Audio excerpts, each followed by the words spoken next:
Igifu cyacu ni ikimenyetso kinini cyane kigaragaza uko ubuzima bwacu buhagaze. Twese dufite inshingano yo kugikorera neza binyuze mu mafunguro meza n'imyitwarire ikwiye. Igifu ni kimwe mu bice by'ingenzi cyane mu mibiri yacu, ariko nanone nicyo gice gikunze kugira ibibazo byinshi. Uyu munsi tugiye kuganira ku ndwara z'igifu, ibimenyetso byazo ndetse n'ibiribwa byagirira akamaro igifu cyawe n'ibyo ugomba kwirinda. Hari indwara nyinshi z'igifu, ariko uyu munsi turibanda ku z'ingenzi. Iya mbere ni gastrite cyangwa gastritis. Ni indwara iterwa no kwangirika k'uruhu rw'imbere mu gifu. Ibi biterwa kenshi na aside nyinshi cyangwa se microbe. Ibimenyetso bya gastritis ni ukumva ubabara cyane mu gifu, kugira icyuya cyinshi ndetse no kugira isesemi nyinshi cyangwa kumva ushaka kuruka. Iya kabiri ni ibisebe by'igifu cyangwa se gastric ulcers. Ibisebe by'igifu ni ibyobo bito biba biri mu ruhu rw'imbere mu gifu cyangwa mu nzira zijya mu gifu. Akenshi biterwa na aside nyinshi cyangwa umusemburo w'inzoga. Ibimenyetso byayo ni ukuribwa cyane mu nda hagati y'igituza n'impyiko. Iya gatatu ni reflux gastrique, dukunze kwita kenshi ikirungurira. Iyi ni indwara iterwa na aside isubira mu muhogo iturutse mu gifu. Ibimenyetso byayo ni ukumva aside cyangwa ubushyuhe mu gatuza, cyane cyane nyuma yo kurya. Ikindi kimenyetso ni ukugira isesemi nyinshi. Reka noneho tuganire ku biribwa byiza byagirira akamaro igifu cyawe. Icya mbere ni ukurya imbuto zoroshye nk'imineke n'ipapayi. Reka turebe impamvu izi mbuto zaba ingirakamaro ku gifu. Imineke ifite fibre nyinshi yitwa pectin, ifasha kugabanya aside nyinshi mu gifu, igafasha no kunoza igogora. Imineke kandi ifite potasiyumu, ifasha kugabanya aside mu gifu, bigatuma igifu kitamererwa nabi. Ikindi ni uko imineke yorohera igifu mu gihe cy'igogora, bigatuma igifu kidakoresha imbaraga nyinshi. Reka turebe n'akamaro k'ipapayi. Ipapayi rifite enzyme karemano yitwa papain, ifasha mu gusya neza ibiryo mu gifu.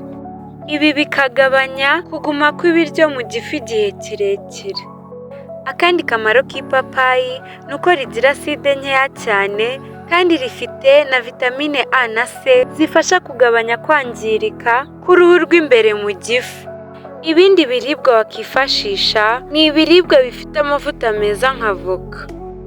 Avoka igira amavuta karemano atandukanye yitwa monounsaturated fats, afasha mu gusana no gusubiza imbaraga uruhu rw'imbere mu gifu.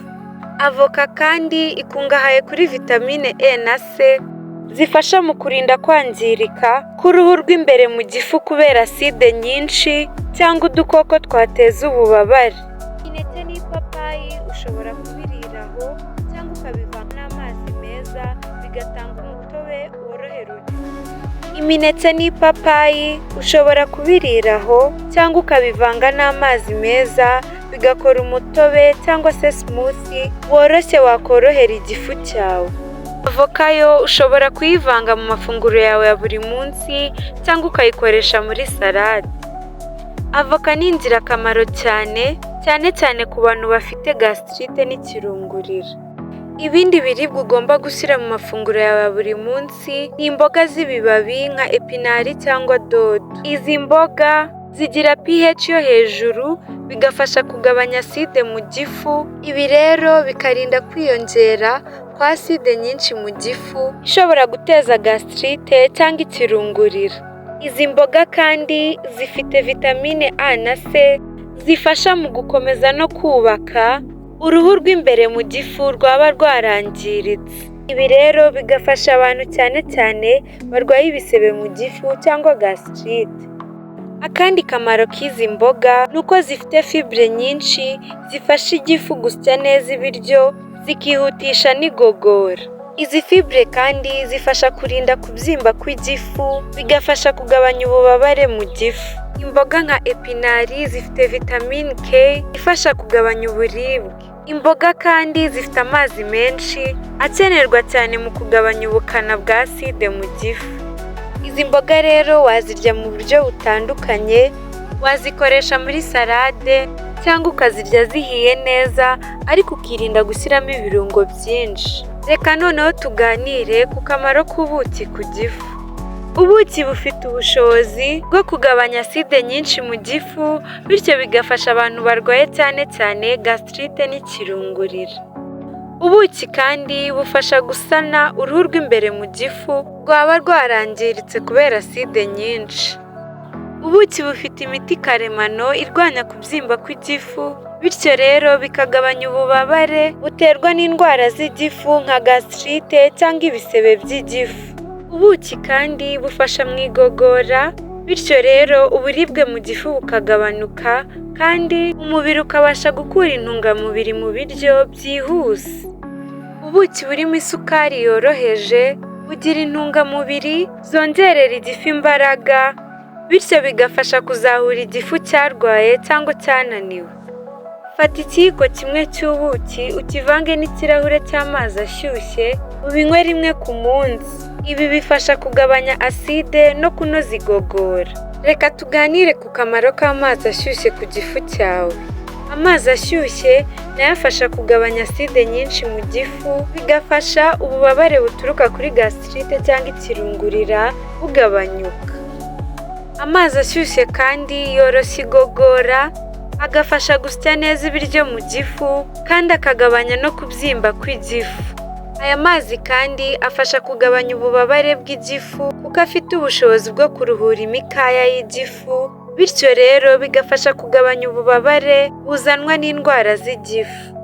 Amazi ashyushye kandi afasha kwirinda indwara z'igifu kuko afasha gukomeza uruhu rw'imbere mu gifu, bityo bigatuma rwihagararaho mu kwirinda acide nyinshi, mikorobe cyangwa impinduka zishobora guteza indwara nk'ibisebe by'igifu cyangwa gastrite. Kuyanywa buri munsi bigabanya ibyago byo kurwara ibisebe by'igifu cyangwa gastrite. Kugira ngo amazi ashyushye akugirire akamaro, ugomba kuyanywa mbere cyangwa nyuma yo kurya, no mu gihe waba wariye ibiryo birimo amavuta menshi, amazi ashyushye afasha kuyasohora. Ugomba kandi kunywa amazi ashyushye ariko adashyushye cyane, kuko ayashyushye cyane yangiza uruhu rw'igifu. Kugira ngo aya mazi akugirire akamaro cyane, ugomba kongeramo indimu cyangwa ubuki. Reka noneho tuganire ku byo utagomba gukora mu gihe ushaka kwirinda indwara z'igifu. Icya mbere ni ukwirinda ibinyobwa birimo kafeyine nka kofi cyangwa icyayi, ndetse n'ibinyobwa bitera imbaraga nka energy drinks.